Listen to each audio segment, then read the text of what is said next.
Morning, everyone, and welcome to the Navigating Growth series. We're so glad that you could join us today for our pricing for profitability session. So my name is Joanne Creevy, and I'll be your host for today's event. So this is a limited 5-part series that we're running, where every month we'll tackle a new business challenge that matters to you, whether it's funding, pricing, compliance, technology, or hiring. We're here to give you practical advice that you can use to grow your business. Each session is going to be a bit different, and today we're lucky to have Tom Francis, head of our accounting at Kenore, with us. He'll be sharing their insight, expertise on this topic, pricing for profitability. Um, and as well, we're joined by Christina McGreevy, our head of sales and marketing, who will be facilitating the discussion as well. But the best part about this session, it is an Ask Me Anything session. So feel free to drop your questions into the chat or Q&A as we go, and I will pose these questions to Tom and Christina. If you prefer to put your questions in anonymously, that's perfectly fine as well. We do encourage your participation throughout. So you're very welcome, Christina and Tom, and I'll let you get started there. Thank you so much for that, Joanne. Can you hear me okay? Yes, I can indeed. Yeah. Great. Okay. So really excited for this today and to hear some of your insights, Tom. It'd be great to kick off with some of the common mistakes that you've seen some of our clients make in the past, or that you know of that SMEs commonly make when setting prices that lead to cash flow problems down the line. Yeah, thanks, Christine, and thanks, Joanne, for the lovely introduction as well. And I suppose just pulling back a little bit, looking at the businesses that are actually registered for today's webinar, we have everything from cloud services to construction, fashion to hospitality. Probably clear and fair to say that pricing isn't necessarily one size fits all. However, the principles, I think, they don't necessarily change. So that's what we will aim to kind of cover today across the board. How to price for value. Yeah, you're looking at margins, and probably cash flow as well, Christina, because you can't kind of have one without the other. But to your point, yeah, common mistakes we see, we hear, we make. It can be pretty much open ended. One of the biggest mistakes we would see around pricing would be, pricing based on what your competitors might be charging. It's very tempting, to look sideways, to try and match, try and undercut. Yeah. The danger is, to an extent, that ignores, I suppose, your own costs, the value that you're delivering to your customer, and probably the goals you have for your business. So you could be kind of cutting yourself off a little bit, with the aim of making the revenue line, but struggling down, on your margins and with your cash flow. 100%. Yeah. Yeah, That's a huge one, isn't it, Tom? Not focusing on just on your competitors. You have to look inward as well. Obviously, the competitive landscape has to take one element of your pricing into consideration, but looking inward and covering your own costs has to be the key priority. And knowing the value of what you're doing yourself, whether it's a service or product. exactly. And I suppose to take that a step further, then you almost, you need to know, like, what it's costing you to deliver. What it's costing you to deliver, whether that's product or that service. It could be the materials that that you use in the product. It could be your time, your staff costs, your overhead, software, those recurring subscriptions every month. They're all, generally speaking, they're all you can't deliver without them, probably. Yeah. And it could even be down to things like the cost of chasing late payments from your customers. So it's not just your selling price minus materials. It's all the overheads as well. So it's, I suppose, pricing correctly in that regard. And we look a bit through that this morning, Christine, as well, as we talk around the various different ways you can price. But I suppose keeping it at this kind of the higher level at the moment. So we talked about the full cost of delivery. Yeah. I think we'll also touch on the payment terms as well, because it's all well and good, your customer paying you in 60 or 90 days to win the deal. Mhm. But what if, you have 30 days with your supplier, and you have to pay them within 30 days. So if you got a void to fill there, that at that 60, 90 day, period, how do you weather that gap? So not technically pricing per se, but I suppose it feeds into the whole picture. Discounting, we see that a lot, like with our clients, discounting too quickly. It helps close the deal. But what happens to the margins, Christina? Yeah, that's it exactly. Yes, you get that cash flow injection, but it's short-lived, isn't it? You have to plan for future proofing and plan for scaling, and that's protecting your cash flow in the long term, and most importantly, protecting your margin, right? And building in that profitability. Exactly. Yeah. Um, so not all of your clients will be the same. So maybe one size fits all pricing may not necessarily be relevant either, depending on the business you're in. Some customers are more price sensitive, others value a more premium service, and I would say your pricing should reflect that. So I suppose with that in mind, then, how to fix it, or how to, I suppose, to put the spotlight on it, Yeah. probably starts with understanding how you actually set your prices in the first place. So the main ways of setting pricing would be the value-based method versus the cost-based method. And we might have to take a look at that now, Christine, if that's makes sense. Yeah, that's probably a good time to discuss that because that's one core principle that you can use for pricing, right? Hmm. And sometimes, when we're having conversations with our clients, obviously you're looking at margins. It could be a set of management accounts, it could be a year-end set of accounts, um, and it's only when the numbers are all put together, um, you know, the puzzle, all the various pieces of the jigsaw come together. You're looking at your margins, so your selling price minus your cost of delivery. Now, Yes. um, sometimes we get asked then, like, how would I know, like, if I'm undercharging, or if my price is right? Um, Hmm. and probably a rule of thumb is, for me, would be, when have you last reviewed your prices? Have you reviewed them in the last year, and the last 2 years? Um, and it's amazing that, what you hear, because more often than not, the answer might be no, or, we're thinking about it, but we haven't made the move yet, or whatever. But more than Yeah. likely, more than definitely, I would say your costs have gone up in the last year or 2 years. I mean, that's a given at the Certainly. moment, and with the environment we're in. Hmm. So I suppose, use that as a rule of thumb. If you haven't reviewed your prices, I think there's probably a very high chance you're undercharging. Now, with the cost versus value-based approach, the cost-based pricing is relatively simple. You just calculate your costs, and add a markup, and that's your price. And we'll give a little example now in a minute. Um, but I suppose you're charging based on your cost, but that doesn't necessarily affect what your customer is willing to pay, for the service. Whereas the value-based pricing concept flips that on the head, because it starts with the outcome, the outcome you're delivering. What's the ROI for your client? What problem are you solving? Now, we have some tech people on our webinar today, and, like, if they're offering cloud services or software development, I would say value-based pricing might mean charging based on the outcomes you deliver, like the Yeah. uptime, like the speed, like the automation. But you're not just trying to recover on hours worked. Um, Whereas with construction, the pricing needs to be a bit more, reflective of the not just the cost of the materials, the labor, but also the project risk, the delays, and probably payment terms as well. Hmm. Um, so so if we look at, sorry, Christina, you're going to come in?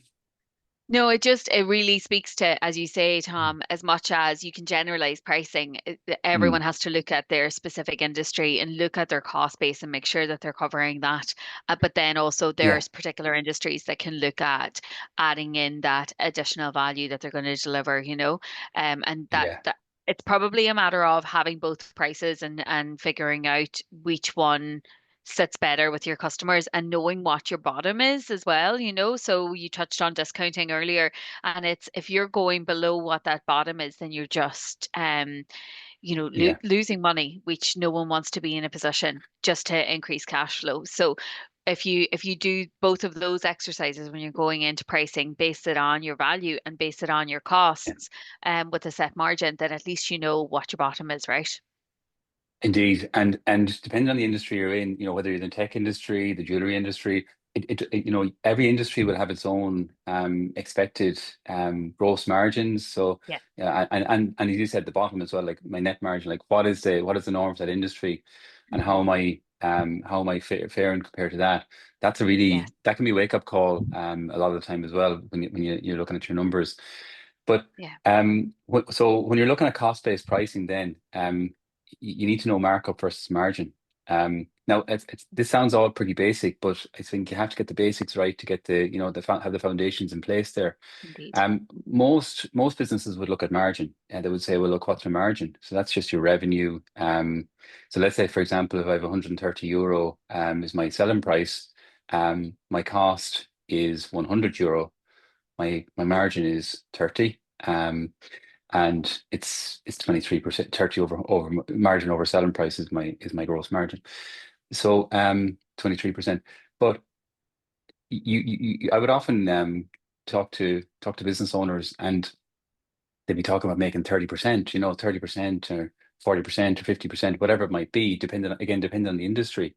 Um, and the confusion is markup and margin, because markup is based on cost, whereas margin is based on your selling price. And the reason that's important, because like in the example I just gave there, we know that it costs 100 euro to deliver a service, right? So the cost is 100 euro, and that could be made up of a few different things. It could be time, and there could be various different factors that feature into that 100. And you hear a business owner saying, "I just add 30% onto my cost." So that 100 goes to 130. If Yeah. you do the calculations, yeah, 30% markup all day long. But if you actually calculate the gross margin, the margin you're actually making, that's the 23%. So like you have to be careful that whether you're basing you're basing it on cost or on selling price. The norm would Yeah. be to follow the selling price. So it's like my selling price minus my costs equals my gross margin. My cost of delivery is my gross margin. And if you so there's a big difference between 23% and 30% when it comes to the bottom line. Back to your point as well, like what is Yeah. the bottom line here for the business? That's it. When it comes to profitability, that's a huge difference when Mm, you're talking about that difference in percentage. yeah, Absolutely, Tom. and Tom, can and you just yeah, clarify just a question there, just to clarify the gross margin calculation again, just how you calculated that for one of our yeah. attendees?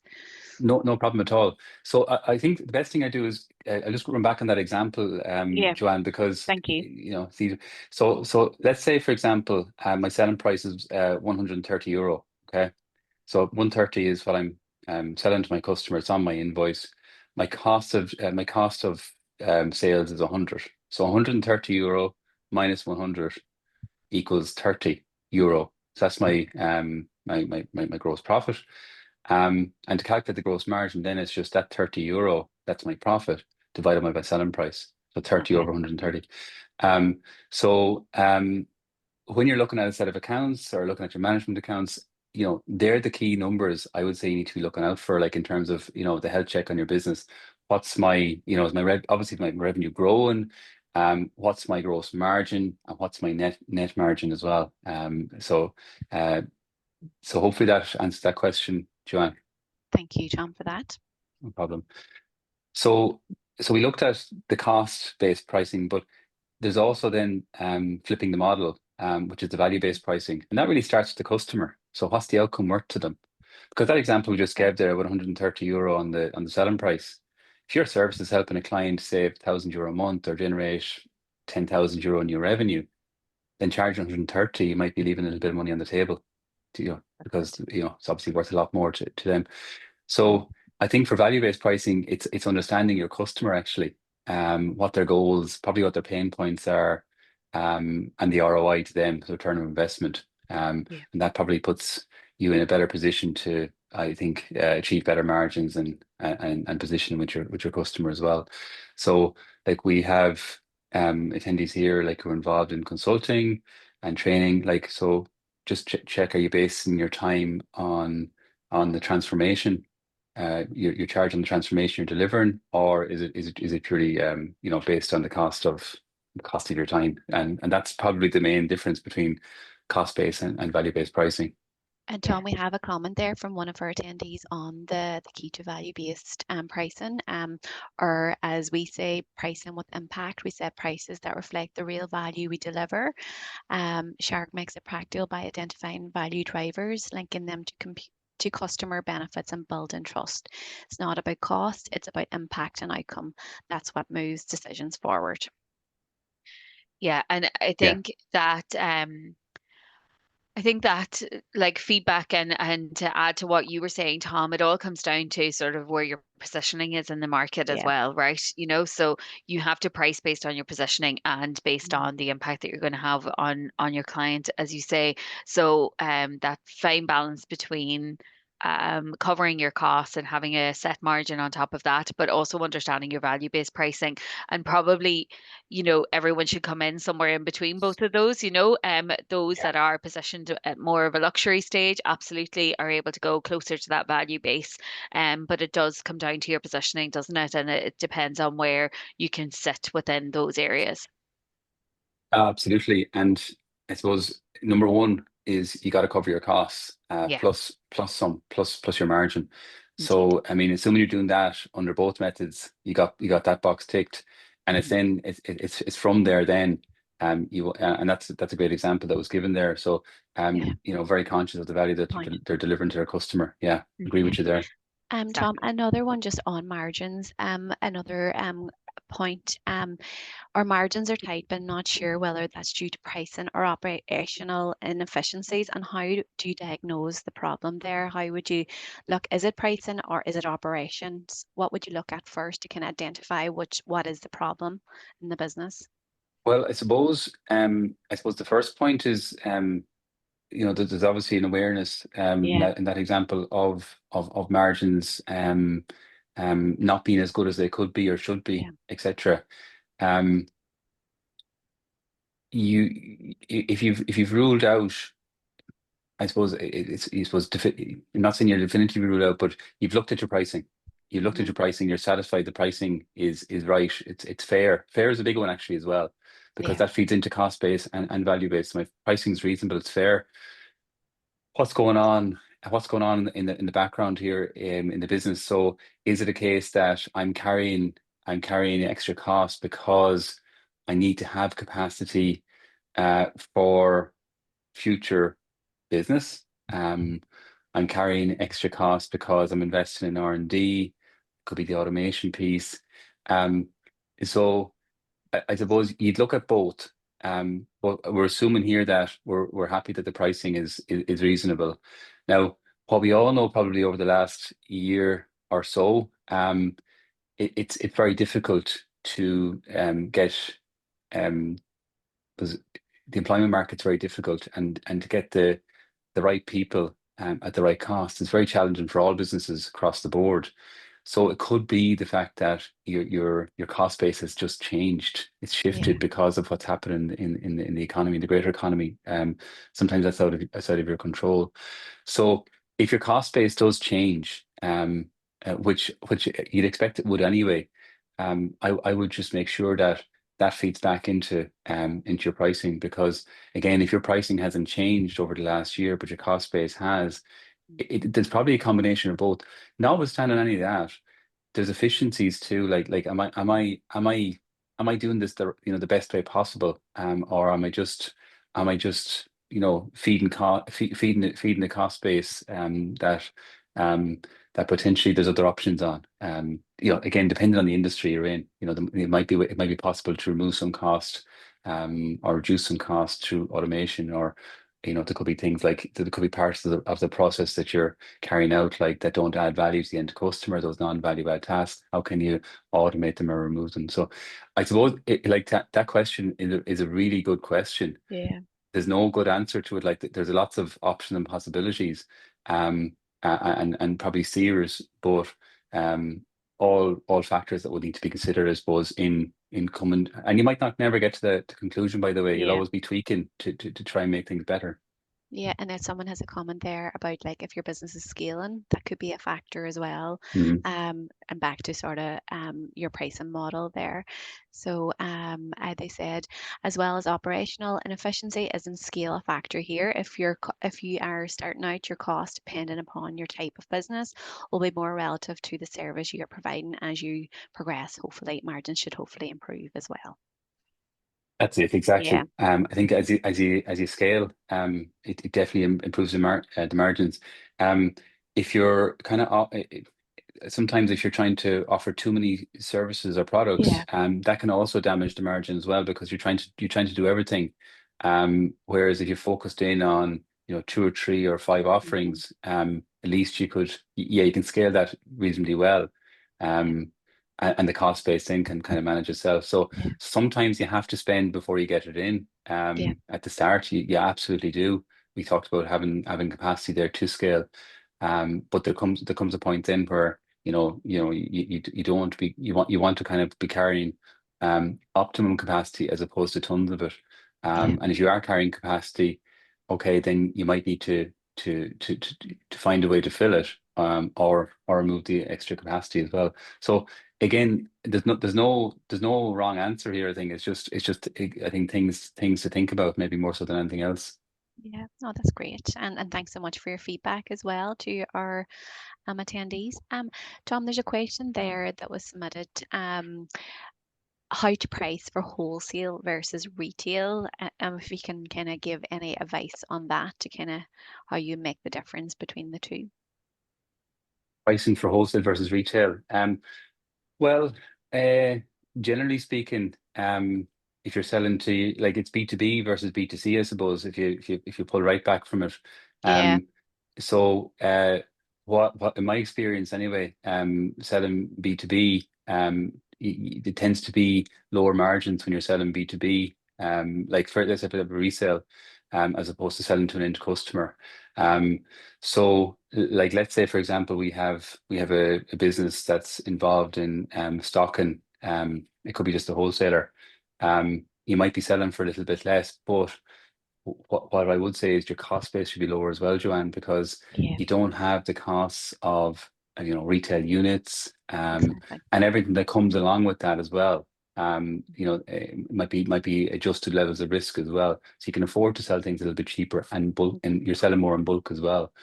So, so for that reason, I think you would expect, if you're selling B2B, yeah, pricing can be different than B2C, um, for loads of reasons. But hopefully that kind of just touches on it. Yeah, Yeah, I think that's really good. I think it makes out the difference between the two, as you say, from B2B to B2C, and then the other costs involved with the different selling customers. Yeah, Yeah. I think it's looking at what those two different margins should yeah, be as well, and that'll yeah, be different for each industry. So it's about understanding the benefits of the economies of scale of tapping into a wholesaler or tapping into retailers for that business, and being able to measure that. And it definitely takes looking at it in more detail than being able to give a general. I know Tom was able to give an easy calculation on margin, but it does take looking at those specific businesses. Just to go back to your earlier point as well, Tom, on um, what you were saying there about pricing and the changes and the impacts from the economy and all of those things. Is it fair to say that looking at your business and aligning your pricing and your margins and your profitability with your business goals is something that you should be looking at regularly as a business owner? We often find that we're talking to businesses and they set their prices at the start, and then, they're 2 or 3 years in, and then they're wondering what the problem is. And so would you say that as a business owner, you're best to be looking at that quite regularly, if not quarterly, at least twice a year, and looking at the impact on your business and looking at all your margins, and or even at what stage a business should look at it more regularly, like monthly? yeah. I think that's a very fair point because with accounting per se, most businesses will be very compliant with their annual accounts and tax return, but like Yeah. that's over a year ago at this stage. Like business owners, they've moved on, they're in the current. Yeah. So you need access to current numbers. Now, it's all very well and good saying, your selling price minus your cost equals your gross profit, on one particular product. But how does that feature into the overall picture of the business? Because Yeah. you could be doing really well there and you could have that nailed, but until it's only when you put the numbers together, the jigsaw comes together, you see what's happening. So I suppose for new businesses, it's probably reasonably easy to kind of keep a handle on things because things are starting up and they're not as moving as quick maybe. But when the businesses grow, it could be a year on, 2 years on, and the turnover could be growing. Like you could be up, you could be in the hundreds of thousands of turnover, and indeed hundreds of thousands of costs as well. And you want to make sure that the numbers are coming together. So I would generally say with new businesses, you don't necessarily need to prepare like management accounts per se, but you should always keep your bookkeeping up to date, keep your records up to date, because at least at any stage you could run a quick profit and loss account, or and you can see roughly how things are going. Will not be exact, but roughly how things are going.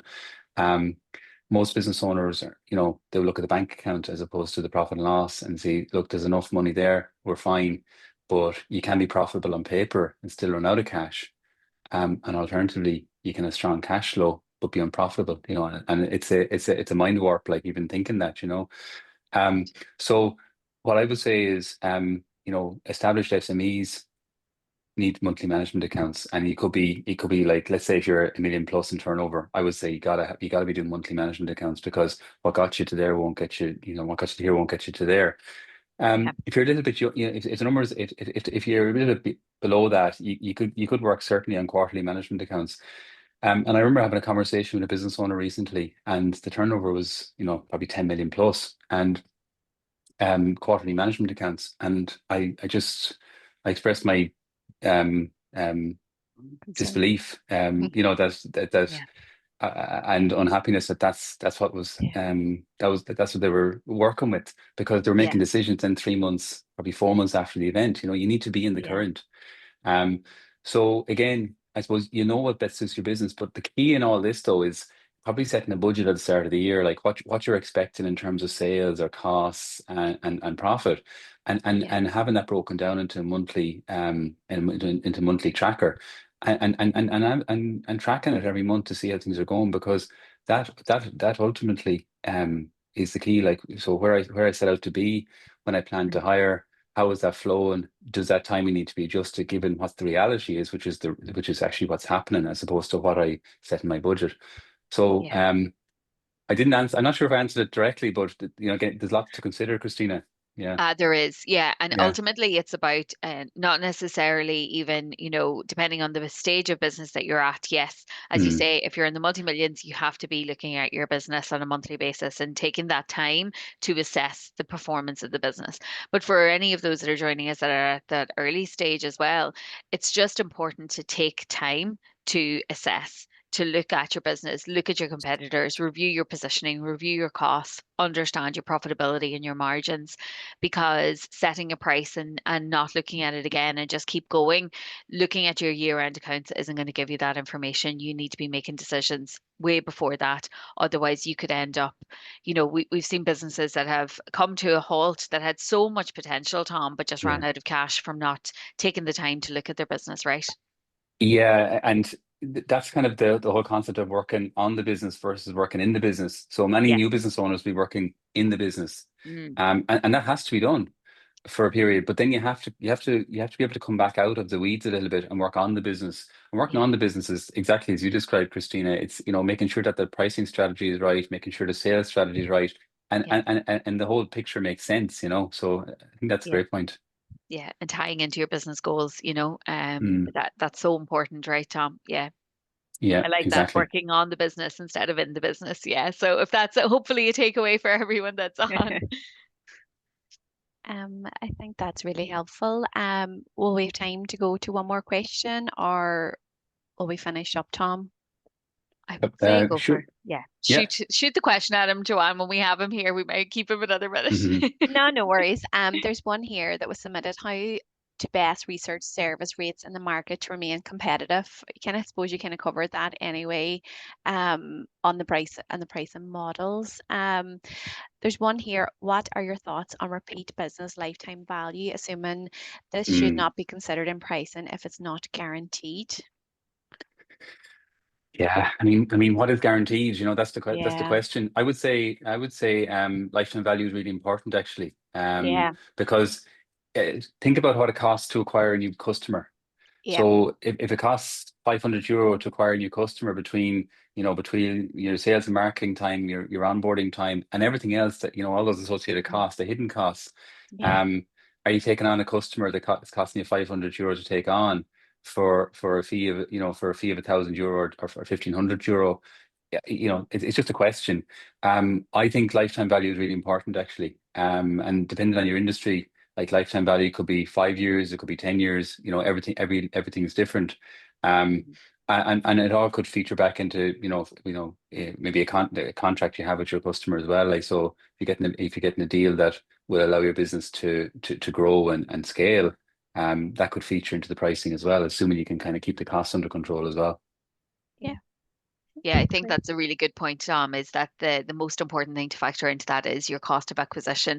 And if our attendees aren't aware of that, there's a lot of models that you can research online and be able to calculate your cost of acquisition of a new client and weigh that up against the lifetime value, because it does have to be taken into consideration, no doubt.